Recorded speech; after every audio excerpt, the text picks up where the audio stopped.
ఏపీలో కరువు పరిస్థితులు తీవ్రంగా మారిపోతున్నాయని వైసీపీ రాష్ట్ర అధికార ప్రతినిధి భూమన కరుణాకర్ రెడ్డి ఆరోపించారు. ఉమ్మడి చిత్తూరు జిల్లాలో రైతులు, పశు పోషకులు తీవ్ర ఇబ్బందులు ఎదుర్కొంటున్నారని తెలిపారు. జిల్లాలో పశువులకు మేత, నీరు అందక వాటిని కబిలాలకు తరలించే పరిస్థితి ఏర్పడింది అన్నారు.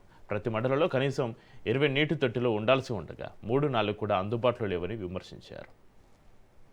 పశువులకు మేత కూడా దొరకకుండా తీవ్రమైన దుర్భిక్ష వాతావరణంలో రైతులు పడుతున్నటువంటి అవస్థలు అన్నీ ఇన్ని కావు. చంద్రబాబు గారు అధికారంలో ఉంటే కరువు ఖచ్చితంగా వచ్చి చూస్తుంది. చంద్రబాబు ఏమో బాబు వస్తే జాబు గ్యారంటీ, షూరిటీ గ్యారంటీ, రైతుల జీవనాలకు మెరుగైన జీవనం గ్యారంటీ అనే నినాదాలు మాత్రం చాలా పెద్ద ఎత్తున ఉంటాయి. కానీ ఆచరణలో కరువు ఇంత విలయతాండవం చేస్తున్నా చంద్రబాబు గారికి చీమ కుట్టినట్టు కూడా లేదు. తన సొంత జిల్లాలో దాదాపు పశువుల సంఖ్య 8,76,821 పశువులు ఉమ్మడి చిత్తూరు జిల్లాలో ఉన్నాయి. గొర్రెలు 9,49,236 ఉన్నాయి. మేకలు 4,86,130 ఉన్నాయి.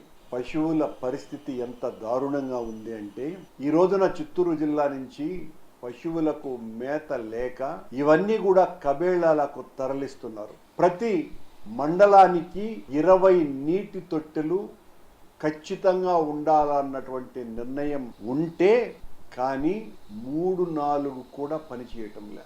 ఒక మండలానికి నీటి తొట్టెలు 3-4 కూడా పని చేయకపోవటం అంటే నీరు లేక, ఒకవైపు గ్రాసం లేదు, మరోవైపున నీరు లేక పశువుల పరిస్థితి ఎంత దారుణంగా ఉంది అనటానికి ఈ చిత్తూరు జిల్లాలో ఉన్నటువంటి 67-66 మొత్తం మండలాలలో నీటి తొట్టెల సంఖ్య అంత అధ్వాన్నంగా పడిపోయింది.